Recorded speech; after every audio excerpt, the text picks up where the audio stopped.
The emergency alarm echoed through station harmony as the distress signal broke through the cosmic static.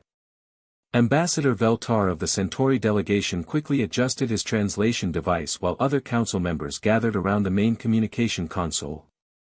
The voice that came through was filled with terror and desperation.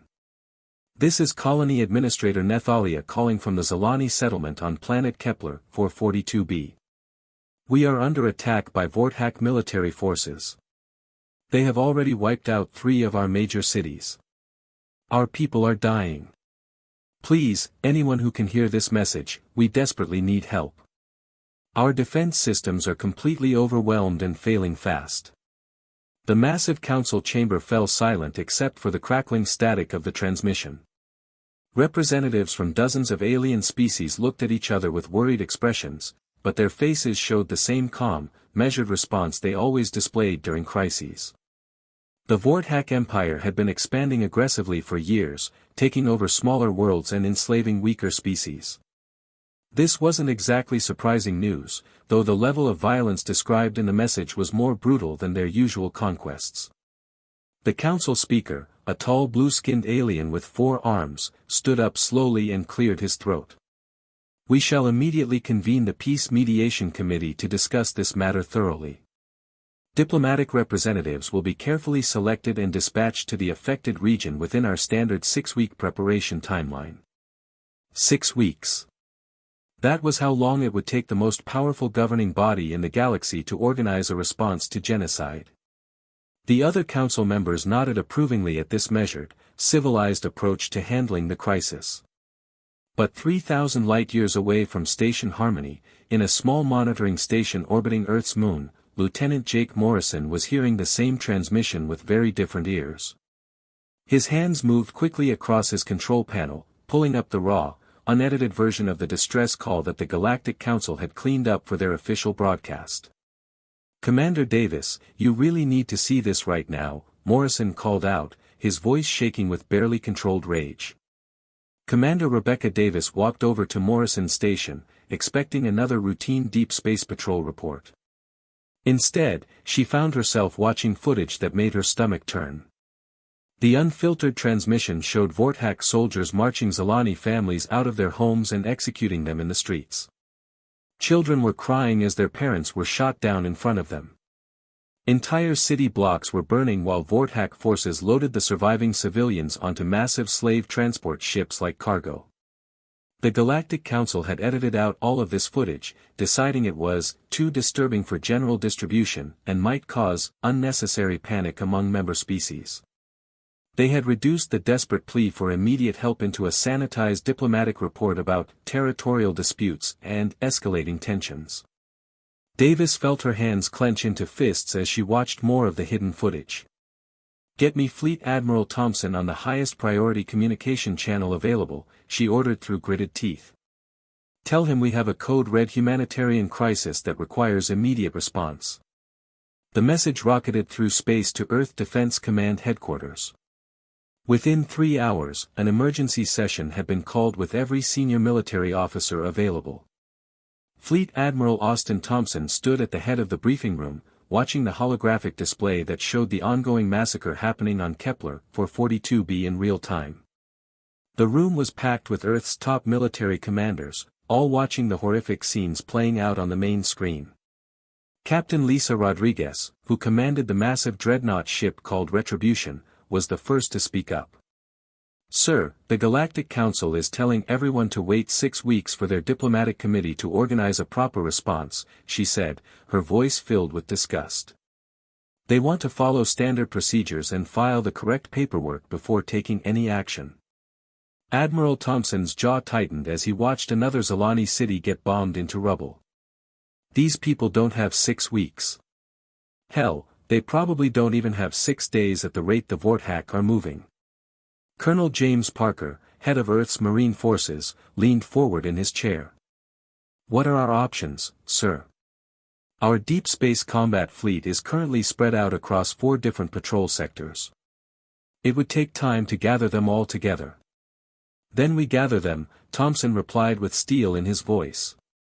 "Send immediate recall orders to every single ship we have out there. I don't care if they're on routine patrol or shore leave. I want our entire deep space fleet assembled and ready for combat operations within 48 hours. Captain Rodriguez checked her tactical display. Sir, that's 17 major warships including 3 Dreadnought-class vessels. If we pull them all back for one operation, it will leave our other territories completely undefended.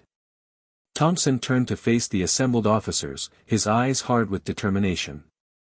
Sometimes you have to take risks to do what's right. Those Zolani people are being slaughtered while the galaxy's so-called leaders sit around having meetings about having meetings. Operation Swift Justice is now officially active.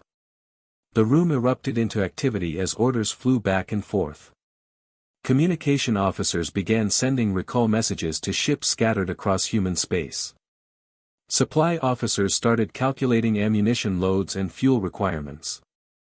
Medical staff prepared for potential casualties. Within hours, the most powerful military force humanity had ever assembled was racing through space toward a planet they had never heard of before, to save people they had never met, simply because it was the right thing to do. On the surface of planet Kepler 442b, Vorthack Commander Gextor stood on the bridge of his massive command ship, looking down at the burning wreckage of what used to be a peaceful Zolani city. Smoke columns rose from dozens of destroyed buildings while his ground forces continued their systematic destruction of everything the aliens had built over centuries. Gextor felt pleased with how smoothly this conquest was going. The Zolani people were exactly like all the other weak species his empire had conquered over the years. They had no real military, no advanced weapons, and no stomach for actual fighting. Their pathetic defense forces had collapsed within hours of the first attack.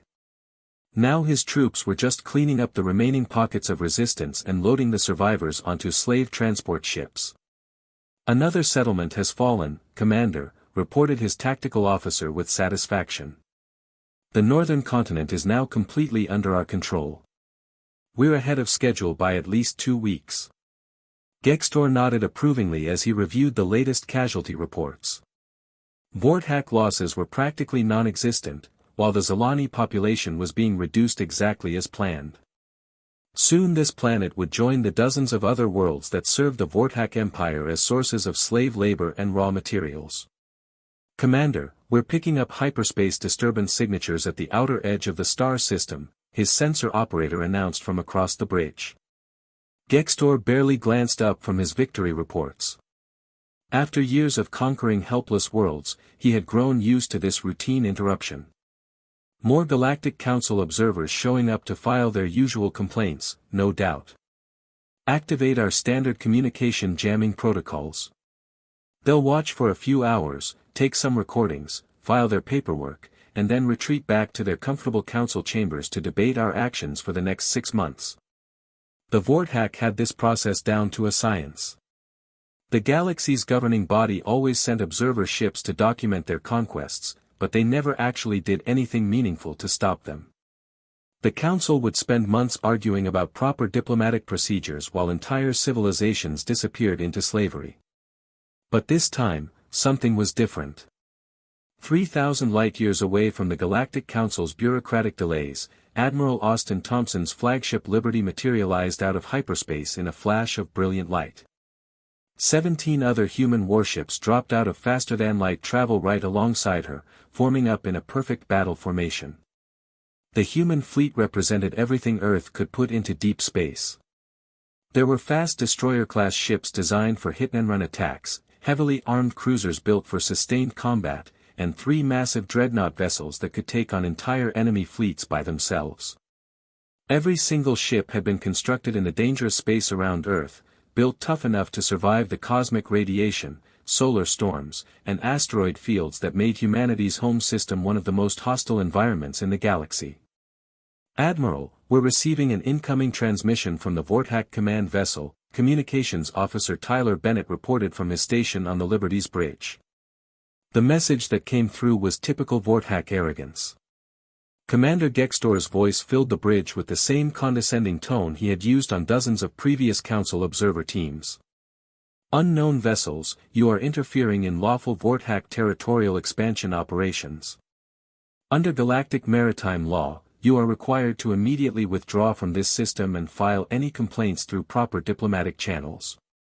Admiral Thompson studied the tactical display that showed Vorthak warships positioned around the planet like a pack of wolves surrounding wounded prey.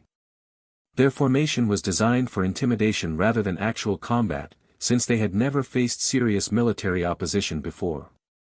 "Send them our response, Lieutenant," Thompson said calmly. "Tell Commander Gextor that he has exactly 10 minutes to cease all hostile operations and begin immediate withdrawal from Zalani space. Any Vorthak forces still engaged in combat operations after that deadline will be considered legitimate military targets." The silence that followed lasted almost 30 seconds before the Vorthak response came back. It was filled with the kind of mocking laughter that bullies use when someone smaller tries to stand up to them. "Which pathetic council species do you represent?" Gextor's voice dripped with contempt. "Are you the same paper-pushing bureaucrats who sent strongly worded letters when we conquered the methane breathers? Or perhaps you're the tree-huggers who filed a complaint when we strip-mined the crystal gardens? Either way, you have no authority here. This system belongs to the Vorthak Empire now." On the bridge of the dreadnought Retribution, Captain Lisa Rodriguez listened to the exchange while her weapons officers ran final targeting checks on their missile batteries. "Sir," she reported over the communication channel to Admiral Thompson, "all weapon systems are armed and locked onto target. Every ship in the fleet reports ready for immediate combat operations." Admiral Thompson nodded grimly as he watched the countdown timer on his tactical display. The Galactic Council had developed elaborate protocols for handling every possible military situation. There were specific procedures for declaring ceasefires, rules for graduated response escalation, guidelines for proper diplomatic notification periods, and requirements for filing the correct paperwork before taking any military action. Humanity had developed a much simpler protocol for dealing with genocidal monsters who preyed on helpless civilians. It involved a lot more explosions and significantly less paperwork. "All ships, this is Admiral Thompson," he announced over the fleet-wide communication network. "You are cleared to engage all hostile targets. Show these bullies what happens when they mistake mercy for weakness." The 10-minute deadline expired with Vorthak forces still bombing Zalani cities and loading civilian prisoners onto slave ships. They had completely misunderstood who they were dealing with, assuming that humans would follow the same passive, bureaucratic approach used by every other Galactic Council species. They were about to learn that Earth hadn't joined the galactic community to follow their rules. The space around Kepler 442b suddenly erupted in a blaze of light that looked like someone had detonated a small sun. The first human weapons salvo tore across the darkness between the two fleets, but these weren't the elegant energy beams or plasma bursts that most galactic civilizations used in their polite, formal battles. Instead, the human ships unleashed something far more primitive and devastating. Massive magnetic railguns fired simple chunks of tungsten metal that had been accelerated to incredible speeds. These weren't sophisticated weapons with complicated targeting systems or fancy energy signatures. They were just heavy pieces of metal moving so fast that when they hit something, the kinetic energy released was like getting struck by a controlled asteroid. Captain James Parker stood on the bridge of his destroyer ship Vengeance, watching the tactical display as his weapons found their targets. The Vorthak fleet had been positioned in the standard intimidation formation they used against helpless Council observer teams, with their shields configured to deflect the energy weapons that every civilized species used in warfare. Direct hit on the enemy cruiser Drakmor, his weapons officer called out with grim satisfaction. Their forward shields just collapsed completely. Hull breach detected across multiple sections. They're venting atmosphere and debris into space. The tungsten rounds punched through Vorthak defenses like bullets through paper. Their shield technology had been designed over centuries of fighting other galactic species who all used similar energy-based weapons. No one had ever attacked them with what amounted to incredibly fast-moving chunks of metal. On the bridge of the Vorthak command ship, Commander Gextor stared at his damage control screens with complete disbelief. His tactical officers were reporting impossible readings. These unknown vessels were fighting with a level of raw brutality that violated every principle of civilized galactic warfare. How are they penetrating our shields? He demanded. What kind of weapons are they using? His chief engineer looked confused and frightened. Commander, they're not using energy weapons at all. They're just shooting pieces of metal at us, but moving them so fast that the impact energy is enormous. Our shields weren't designed to stop solid projectiles. Gextor had conquered dozens of worlds and fought hundreds of battles, but he had never encountered anything like this. Most galactic species fought wars like elaborate chess games, with careful moves and measured responses. They would exchange polite warnings, declare their intentions, and then engage in formal combat with rules that both sides understood and respected. These aliens were attacking like wild animals. They had given one warning, waited exactly 10 minutes, and then opened fire with weapons that seemed designed purely to cause maximum destruction in minimum time. Return fire immediately. Gextor screamed at his weapons officers. Destroy these primitive barbarians. The Vorthack plasma batteries opened up, sending streams of superheated energy toward the human fleet. For a moment, Gextor thought his counterattack might work. The plasma beam struck the human ships directly, lighting up their hulls with brilliant flashes of energy. But when the light faded, the human vessels were still there, barely scratched by weapons that should have cut through their armor like hot knives through butter. The truth was that human ships had been built to survive in one of the most hostile environments in the galaxy. Earth's solar system was filled with deadly radiation from their unstable sun, fields of asteroids that could punch holes through regular spacecraft, and cosmic storms that would disable most alien vessels. Human engineers had designed their warships to operate in conditions that would destroy other species' fleets before they even reached a battle. The armor plating on human ships wasn't just thick metal. It was composite material designed to withstand micrometeorite impacts at high speed, solar radiation that could cook most organic life forms, and electromagnetic storms that regularly swept through Earth's space. Vorthack plasma weapons, which had been perfectly effective against other civilized species, couldn't even burn through the outer hull layers. From the bridge of his flagship Liberty, Admiral Austin Thompson coordinated the battle with the calm precision of someone who had trained for this moment his entire career. His officers moved around the command center like parts of a well-oiled machine, each one handling their specific responsibilities while he maintained overall tactical control.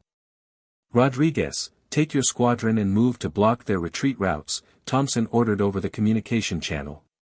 Parker, I want your destroyers to sweep around the outer perimeter. Don't let any of them escape to hyperspace. The human fleet moved through space with a coordination that shocked the Vorthack commanders. Most galactic battles were slow, formal affairs where opposing fleets lined up and exchanged fire according to established military traditions. But humans fought like they were hunting dangerous prey, using pack tactics and coordinated strikes that overwhelmed their enemies through sheer aggressive efficiency. Captain Lisa Rodriguez, commanding the massive dreadnought Retribution, led her heavy combat squadron in a flanking maneuver that cut off the Vorthack escape route. Meanwhile, Captain Parker's faster destroyer ships swept around the battle area like wolves circling a herd, picking off individual enemy vessels that tried to break away from the main fight. The entire engagement lasted exactly 17 minutes. When the last Vorthack warship either surrendered or became floating debris, the space around Kepler 442b fell silent except for the emergency broadcasts from the planet's surface. Admiral, we're receiving multiple distress signals from the planetary surface, reported Lieutenant Colonel Diana Brooks, commander of Earth's Marine Assault Forces. Long-range sensors are detecting Zilani life signs in the capital city. There are still civilians alive down there, but they're under attack by Vorthack ground forces. Thompson looked at the tactical display showing the devastated planet below them. The job wasn't finished until every innocent person was safe from harm. Permission granted, Colonel, he said firmly. Deploy all available ground forces. Get our Marines down there and secure those civilian populations. The Vorthack ground forces on planet Kepler 442b had spent the last 3 weeks living like kings among the ruins of Zilani civilization. They had set up comfortable camps in the best buildings, eaten the finest food they could find, and spent their days hunting down terrified civilians for sport. For soldiers who had conquered dozens of helpless worlds, this assignment felt more like a vacation than actual military duty. The Zalani people offered no real resistance beyond desperate civilians trying to defend their families with farming equipment and kitchen knives. Vorthak troops had grown so confident in their dominance that many of them had stopped wearing their combat armor, preferring to walk around in casual clothing while they terrorized the local population. That comfortable routine came to a crashing end when the first human dropships came screaming through the planet's atmosphere like falling meteors. The sound was unlike anything the Vorthak had ever heard before. Most galactic species used quiet, elegant transport vessels that descended slowly and gracefully to planetary surfaces. The human assault ships roared through the sky with engines that sounded like thunder, leaving trails of fire as they burned through the atmosphere at maximum speed. Colonel Diana Brooks led the assault on the capital city from the front dropship, her body enhanced with genetic modifications that allowed humans to function normally under Earth's crushing gravity. Back home, every human had to deal with gravitational force that was almost 30% stronger than most habitable worlds. Their bones were denser, their muscles were stronger, and their cardiovascular systems were built to pump blood against much higher resistance. On Kepler 442b, with its lighter gravitational field, the human Marines felt like they could almost fly. They moved faster than the Vorthak soldiers had ever seen infantry troops move, jumped higher than should have been possible, and carried weapons that would have been too heavy for most galactic species to even lift. The dropship doors burst open before the vessels had even finished landing, and human Marines poured out with a level of aggressive energy that shocked the Vorthak forces. These weren't the careful, methodical soldiers that most civilized species trained. These were warriors who had been shaped by evolution on a planet that actively tried to kill everything living on its surface. "Contact front," shouted Sergeant Tom Bradley as his squad encountered their first Vorthak patrol in the ruined streets of the capital. The enemy soldiers were lounging around a makeshift checkpoint, barely paying attention to their surroundings because they had grown used to facing no real opposition. The Vorthak troops looked up in confusion as heavily armed humans came running toward them at impossible speed. For 3 weeks, they had been dealing with terrified civilians who ran away at the first sight of a weapon. They had no idea how to react when their targets started shooting back with military-grade equipment. The firefight that followed was over so quickly that most of the Vorthak soldiers never even had time to reach for their weapons. Human assault rifles, designed to function perfectly in Earth's corrosive atmosphere and extreme weather conditions, fired rounds that punched through Vorthak body armor like it was made of paper. The enemy soldiers who survived the initial contact broke formation and ran for their lives, abandoning their weapons and equipment as they fled through the city streets. They had spent years conquering peaceful species who surrendered after token resistance, but they had never faced genuine military opposition from a species that actually knew how to fight wars. News of the devastating defeat traveled through Vorthak military communication networks faster than their ships could move through hyperspace. Emergency messages flooded their command centers with reports that seemed impossible to believe. The mighty Vorthak fleet that had conquered dozens of worlds had been completely destroyed in less than 20 minutes by an unknown alien species. Military commanders who had never experienced defeat in their entire careers found themselves reading battle reports that described humans as relentless, efficient killers who fought with a level of coordination and brutality that defied every principle of civilized warfare. But the reports also mentioned something even more disturbing to the Vorthak mindset. These humans showed absolutely no mercy to enemy soldiers, but they went to incredible lengths to protect civilian populations. General Robert Hayes coordinated the planetary liberation operation from his mobile command post, receiving constant updates as his forces swept through Vorthak strongholds across the planet. Every few minutes, another sector commander would report that enemy resistance had completely collapsed in their area. "Sir, the Vorthak forces are abandoning their defensive positions across all major population centers," reported his communications officer. "They're retreating to the spaceports and trying to evacuate off-planet as quickly as possible." Hayes studied the tactical display showing Vorthak troop movements across the planet. They were running like scared animals, but he wasn't about to let them escape with their crimes unpunished. "Let them run if they want to," Hayes said grimly. "But I want every single evacuation ship scanned before it leaves the system." Any vessel carrying Zilani prisoners or stolen goods doesn't make it to hyperspace. They came here to terrorize innocent people, and they're going to pay the full price for that decision. In the liberated settlements across the planet, surviving Zilani families emerged from their hiding places to witness something that had never happened before in recorded galactic history. These human soldiers weren't conquering their world or demanding tribute. They weren't setting up their own government or claiming territory for themselves.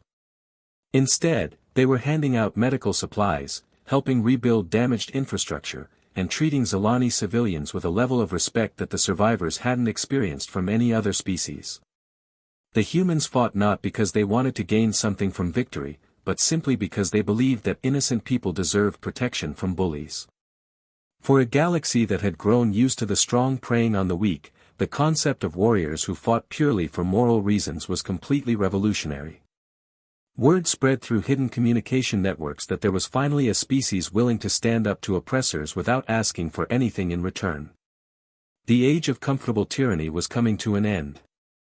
3 months after the liberation of Kepler 442b, the massive council chamber on Station Harmony buzzed with nervous energy as representatives from dozens of alien species gathered for the most important emergency session in galactic history.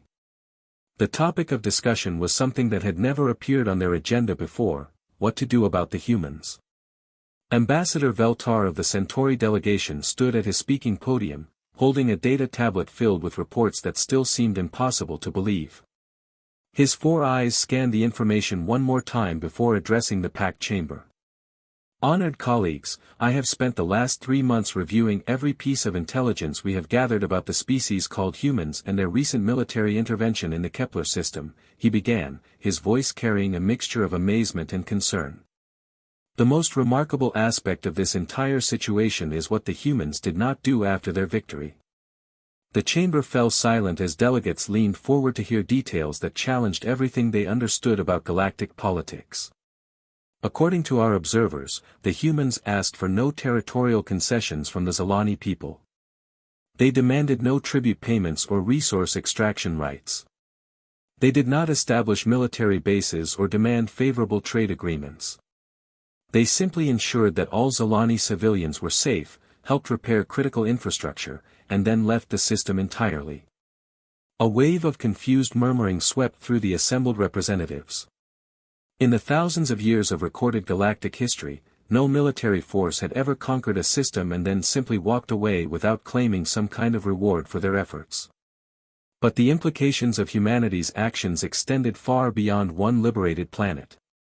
Across the galaxy, oppressed species had taken notice of what happened at Kepler 442b. The Council's communication networks were being flooded with messages, but these weren't being sent through traditional diplomatic channels. Our message analysis department reports that distress calls are now being addressed directly to something called Earth Defense Command, Veltar continued. Enslaved populations, conquered colonies, and persecuted minorities throughout the galaxy have begun bypassing our established procedures and asking the humans for direct assistance. The chamber erupted in concerned voices as the full scope of the problem became clear. For centuries, the Galactic Council had maintained order through a careful system of bureaucratic procedures that ensured conflicts were resolved slowly and diplomatically. The idea that desperate populations might simply ignore those procedures and call for help from outside the system threatened to undermine the entire structure of galactic governance. At that moment, the main doors to the chamber opened, and Admiral Austin Thompson walked in wearing his formal Earth Defense Command uniform.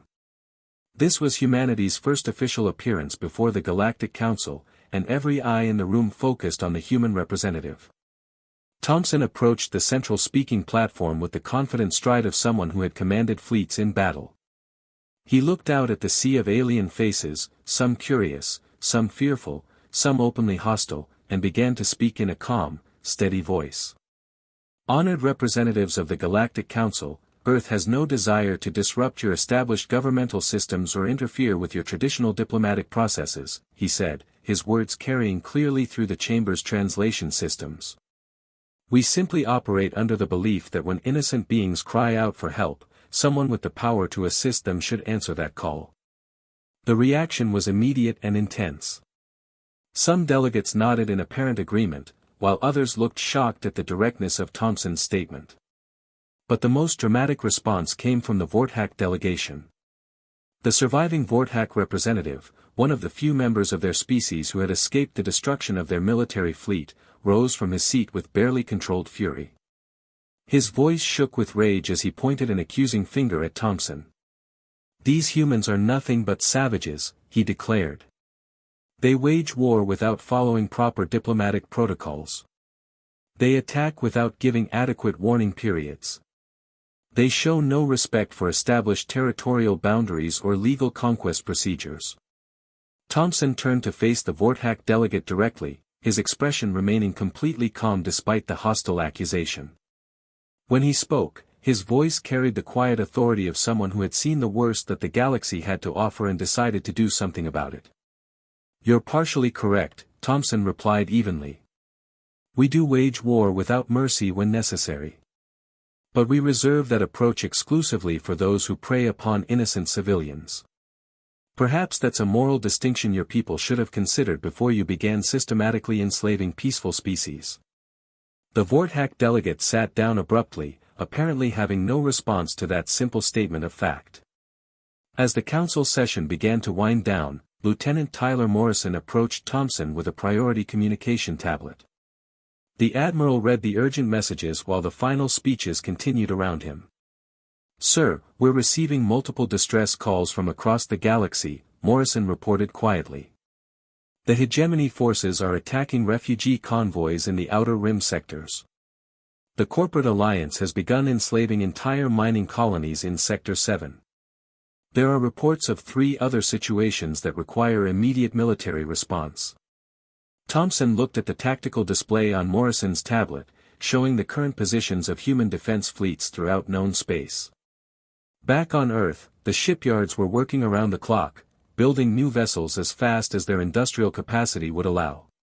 Humanity had committed itself to a path that would require significant military resources for the foreseeable future. "Send immediate response teams to all reported crisis locations," Thompson ordered. "And transmit a message on all galactic communication frequencies. Any species that targets civilian populations will face the full military response of the human defense fleet." In the depths of space, dozens of predatory civilizations that had spent centuries growing comfortable in their ability to oppress weaker species suddenly found themselves facing a question they had never been forced to consider before. What would happen when the prey started calling upon apex predators for protection? The answer came in the form of human warships materializing out of hyperspace above their conquered worlds, broadcasting the simple message that had become humanity's calling card throughout the galaxy: "We received your distress call, and we're here to help." For the first time in galactic history, the strong had reason to fear the consequences of bullying the weak.